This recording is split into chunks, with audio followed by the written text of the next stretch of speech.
All right, here we go. It is the nightcap right here on BearcatJournal.com, brought to you as always by our good friends at Galactic Fried Chicken. Tomorrow, Bengals. Get yourself some Galactic. Head down to Galactic Fried Chicken in Dayton, Kentucky. Get your order in, bring it back home, get yourself ready for the Bengals and the Ravens. Sunday night football. While you're there, tell them to pump it up. Save yourself 15%. Chicken tenders, chicken dunkers, wings, legs, breasts, thighs, you name it, they've got it. Great French fries, Galactic sauce, fried pickles, all kinds of good shit. So get down there and visit our friends at Galactic. Open Wednesday through Sunday, lunch and dinner. All right, Aaron. It was not pretty. Nope. It was not aesthetically pleasing. It was a rock fight. Yeah. I've got UCLA, Colorado on here to my left. It is 17-16 with 6 minutes left in the first half. Oh my God. It was it was a Mick Cronin masterpiece that the Bearcats were able to claim in Moody Coliseum. Let's have your thoughts as we get done with what was it was a challenge to to watch that one. It was ugly. Yeah, I mean, you give up the lead early in the second half, and from there it was just close the entire way through. You never really pulled away by more than what I think 5. I think they got up 7 at one point, but then it was cut back down quick. Nothing was ever comfortable. Yeah. Landers was hot and cold. Started out hot and then certainly cooled off by the end of the game as everybody cooled off by the end of the game. He almost blew the game though on back-to-back plays. That said, they did win on the road. You got a W, and sometimes that's all you need. They out-rebounded. They rebounded very well. 52-41. When's the last time you remember 3 guys with double-digit rebounds in a game and another guy with 4 at 9? So, like, between Nolly, Locken, Aguama, and Davenport, you had 41 of their 52 rebounds. And 41 is exactly how many SMU had. So those 4 guys matched SMU alone. Yeah. And that's impressive. They're clearly there's been a message to the entire team: rebound better, and that's been the case. I love everything they're doing on the glass right now, offensively and defensively. I don't have a bad word to say in that regard. You saw the ball moving around quite a bit. They were trying to get into shots. They were trying to get into their rhythm. They were trying to get in their motions, and it just unfortunately wasn't working. There was really only one time I felt a little upset with the offense, and that was at the very end of the first half. I think Dave, he had a bad 4-minute segment. He missed a poorly designed step back 3 that was defended well, or step back jumper defended well, turned into a layup and one on the other end. Yeah. He drove baseline and kind of got indecisive on if he wanted to throw the baseline pass or hit the middle cutter. That got taken away. They went down and scored. And then he had the last shot, which, guess what, Dave? Teams are now reading your step back. Yeah. You have to adjust. Adjust to the adjustments. They're not falling for your step back any longer. Although that step back is what's working for Landers Nolly right now. Yes. Well, yes. But it's not. So Landers' step back is a little different. Sure. It's different. It's more predicated on the pump fake.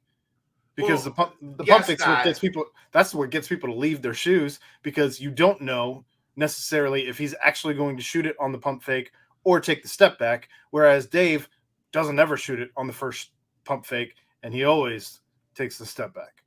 The other big difference being, and I agree, but the other big difference being Lander's step back is very compact. He doesn't take it almost a stride. This isn't a knock on him, but it almost looks lazy. Like if you're just watching if you're just watching it in real time, you're just kind of like, right. Dave's step back is like as exaggerated a step back as there is. And it's from 18 to 22 feet, right? Right. Like, wrong. And teams are now close, like they're getting better at closing out on that without, when he had that run where he had like 3 or 4 games where he got fouled on a 3. He got fouled on a 3 today. He did. But teams aren't biting on it as hard as they were. And they're just closing out with high hands and saying, okay, like I'm 5 inches taller than you, shoot over me, whatever. That foul on the 3 was the only 4 points he had all day as well. Yeah. He did a great job against ECU combating that with 12 assists. I think he probably would have had 6-7 assists today if they could shoot. He finished with 5. Sure. Yeah. Like he would have had another high assist total if shots were falling. Shots just weren't falling. So you bring up that, and Davenport was one of those whose shots were not falling today. Mm-hmm. He looked out of rhythm shooting the ball. I don't like when he takes a step after catching the ball and shoots falling. You want his feet in cement. I only want him to catch and shoot. That's it. That said, he wasn't a liability everywhere else tonight, this afternoon. 9 rebounds, 3 assists. You saw him making hustle plays.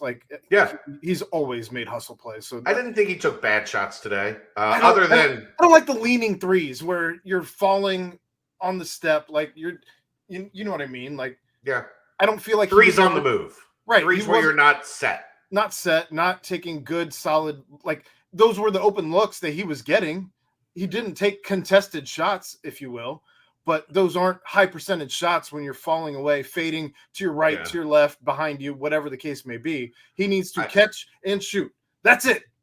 I was talking to Dave on the way home from the hospital, and Dave was laughing about the 20 seconds on the shot clock, long 2 that he took with a minute left in the game. And I said, Dave, if JD catches the ball and he's open, nothing else matters. He catches the ball and looks to shoot when he's guarded. Imagine when because there was nobody around. Yeah. He caught the ball, and the way his brain, like the circuitry in his brain, YOLO. It's hardwired that way. Micah, he's quickly becoming your favorite Bearcat on this team. I can't say my favorite because Vic is my favorite Bearcat on this team. We'll get to him. Micah is one to watch at this point with the ball in his hands. Yeah. And I think he's the most exciting Bearcat to watch with the ball in his hands, only because Skilling's shots are not falling when he is driving to the rim. Yeah, well, we'll get to Dan too. Otherwise, Dan would be the most electric player on this team. But Micah's got the hot hand right now, and he's putting games together, a string of games together that no one expected out of him, and he is exceeding there's no one, not a single fan that expected this season out of him, and he's doing everything the right way, the Bearcat way. He's exactly what you want to see. When you say Bearcat basketball, he's doing all of those things. So I will say, like, in the summer, we talked a lot about, man, Micah looks different. Looks like... Didn't expect this. Looks different. Looks like this is going to be a role that suits him a little bit more.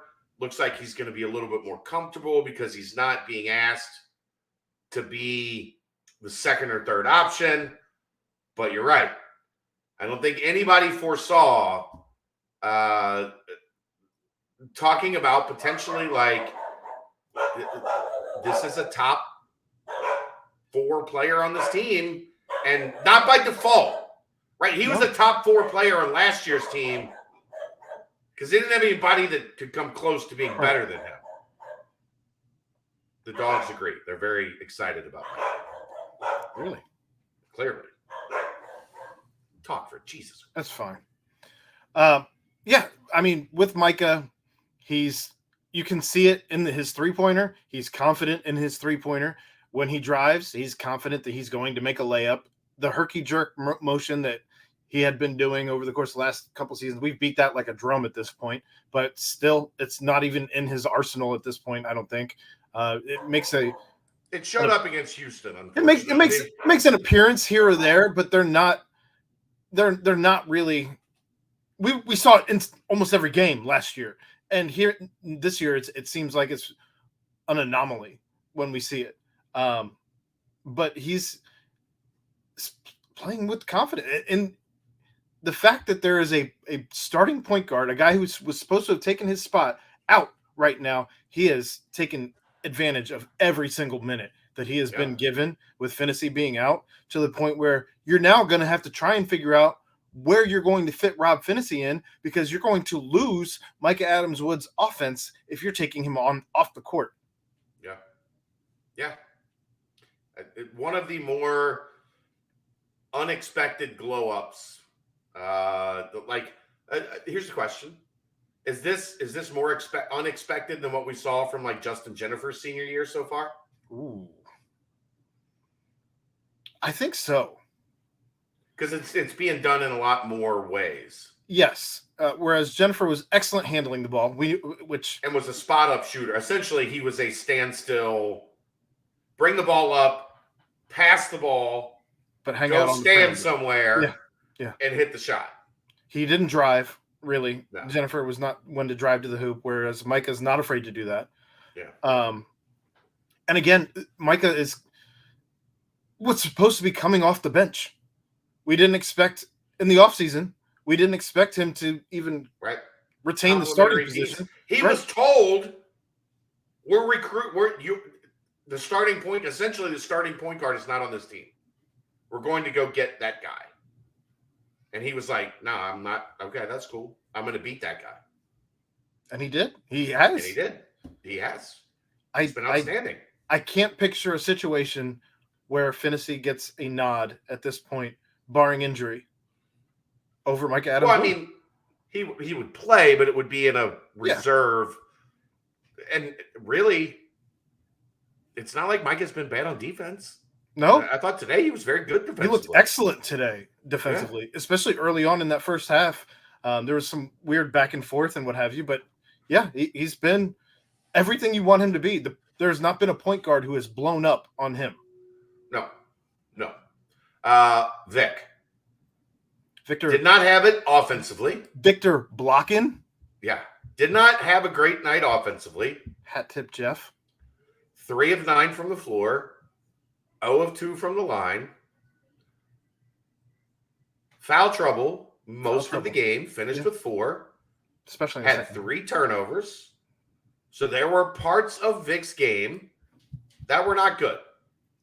However, Cincinnati does not win that game without Victor Locken and Aaron. He was 2 blocks away from something I don't know that I've ever seen. A triple-double with blocks? No. I'm sorry, double-double with rebounds and blocks? Double-double that didn't include points. I can't recall. Maybe I've seen it before, but I can't recall. Can you? Well, I mean, considering 8 blocks was that's the high for the conference this season. Yeah. I don't know what the Bearcats' record is. Kenyon or Eric Hicks. Somebody had a blocks triple-double at some point, I think. I also don't know when they started recording blocks, in all fairness to anybody who played before they started recording that particular statistic. Sure. But that would have been the non-points double-double would have been wild. And look, that was about to be a tie game. God, it was so close, especially after Vic with his trying to force the missed free throw. So Wes talked about let's get to that. UC's up 2. Locken goes to the line. There's what was there 1.2 seconds 1.2 on the clock, and Vic took it upon himself to try to intentionally miss the free throw, which would force SMU to rebound it and just heave it full court. It was a good idea. No, it wasn't. Executed poorly. It was a terrible idea. You thought? If you're up 1, it's not a terrible idea. If you're up 2, you go to the line and make the first free throw. And if you miss, it's the same end result as you missing the way that worse than missing the way that he did, because it allowed them a side out with 1.2 seconds left. You go to the line, make the free throw, and then you have a second free throw to go up 4 with 1.2 seconds left. Also really bad if you had caught UC at -2.5 at any point in time. Right? I caught him at -5.5 and didn't go well for you. It did not. But that's so that is Vic. Here's the thing you love. Vic is always trying to do everything in his power to help his team win. Sometimes to the detriment of his team win. And that's not taking a shot at Vic, but that's the inexperience. That's how little basketball he's really played, at a level like this. Yeah. So I'm sure he's seen that before and thought, you know what? I'm just going to throw it off the rim, probably thinking what he wanted to do clearly was hit it square off the front of the rim and have it come back. Throw it off the front of the rim, have it come back, game over. He hit the flange. At the bottom of the flange, not the top of the flange. They get the ball. And Wes cracked me up in the post game with Dan and Terry and was like, look, I can assure you that is something we have never worked on before. But then he goes down. Right before that, obviously, gets the game-winning block. And then that last second heave was a little too close for comfort. I know we already talked about Micah. That thing was an inch from sneaking over the front of the rim and going in. I know we already talked about Micah. I'm just looking over the stats. I didn't even realize he had 4 steals. My goodness. No, he had a phenomenal game. My goodness. Phenomenal. But I know you talked about 4 guys with or 3 guys with double-digit rebounds, 1 guy with 9. You had Landers Nolly with the double-double, 12 rebounds, 16 points. Vic had 10 rebounds. Odie had 10 rebounds. Jeremiah with 9. So that brings us to talking about Landers Nolly, as we have not yet talked about him. Like I said, started off hot. He finishes 7 of 15 from the field, 2 of 6 from 3. The step back was working for him. Sometimes I think he likes to heat check himself. I think he really likes posting up smaller guards and just having that little fade away, one step, the Dirk, not Dirk, but that Dirk style. They brought up Dirk because they were in Dallas. Yeah. That came up in the telecast.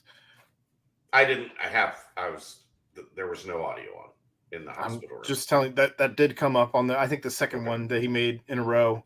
I think there was back-to-back possessions, if I'm not mistaken. Yeah. It was first half, back-to-back possessions. Yeah. Kind of big boy to smaller guy. On the second one, they're like, oh, showing a little Dirk with the knee. We're in Dallas. Is he out here? And I'm like, yeah. Nope, that's not Dirk. But he's not as tall. That's what he's not as tall. Yeah. That's what it is. Dirk had longer hair. Right. Baggier shorts. Back when that was still a thing. Yeah. But yeah, I mean the game was I felt like it was Landers' game to take over. We want to see. But he missed a couple shots. He just missed a couple. Do you think he takes himself out of the game, or is it that today I didn't? Or is it the fact that he recognizes that the team is readjusting to him, and so he's like, all right, everyone else can eat. I'll step back. Which of the two? Because one of the two is happening.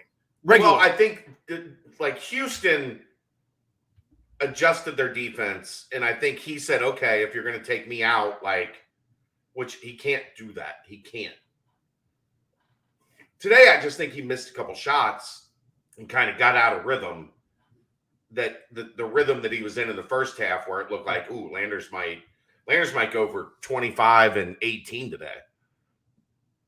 And I think he kind of lost that rhythm and then didn't force it, which is a good thing.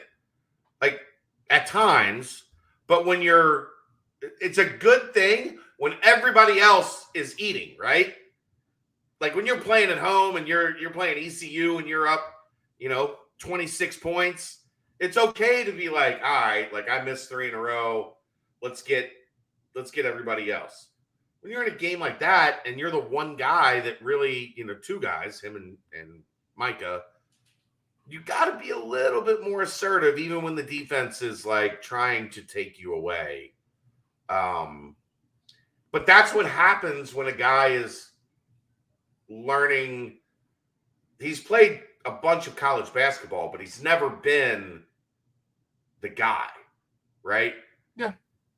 And you have to, that is a learned trait to where you say, I don't care that the defense is doing what they can to take me away. My team is struggling to get points. Give me the ball and I'll get us some points. That's a next step for him.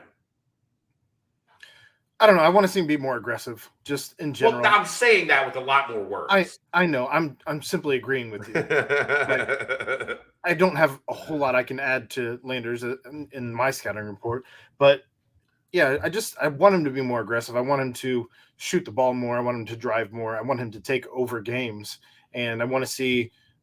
I guess I don't think every game needs to be a 20-point outing by any stretch, but knowing that he's capable and not seeing it really much at all this season has been a little bit of a disappointment in a Cincinnati career thus far that's been as exciting as anybody I can remember their first 15 or so games.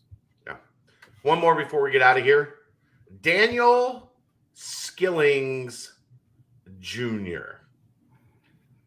12 minutes, 5 points, 2 rebounds, 1 block. Nothing that like blows you away. Jumps out at you. But if you watch that game, there were 3 or 4 times where his first step is almost unguardable. He's going to be so good if he can just get his layups to fall. Yeah. That one today where he was like finger rolling as he was going sideways past the rim. Sideways past it. But for a guy like him right now, he's so raw.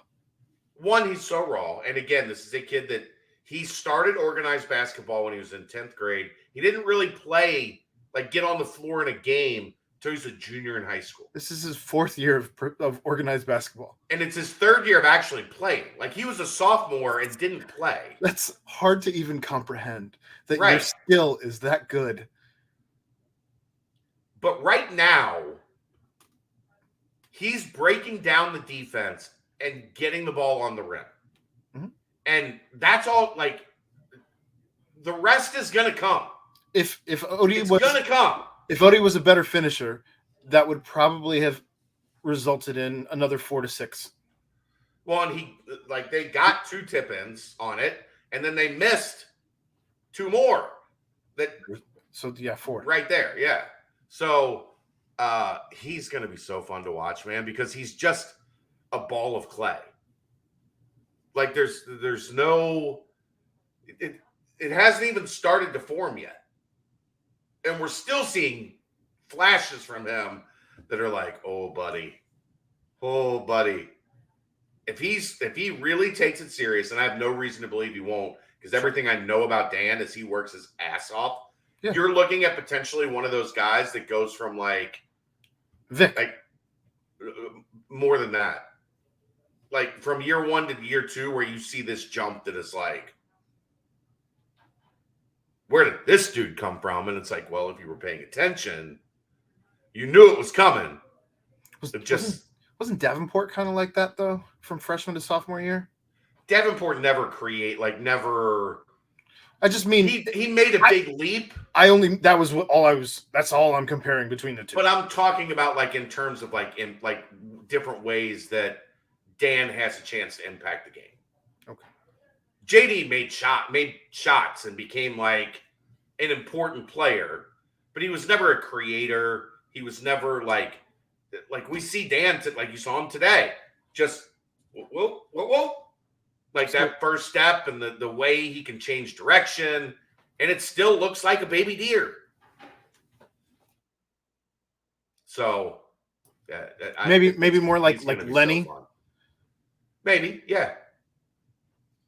I think Lenny was year 3 before he really took that monumental leap. Yeah. Year 2, he was good. Like, and maybe that's the path going into the Big 12. Maybe that Dan is still. Look, if you have a career 2 seasons away, if we have a career and we're talking about you the same way we still talk about Lenny Stokes, yeah, have yourself a day. That's the thing.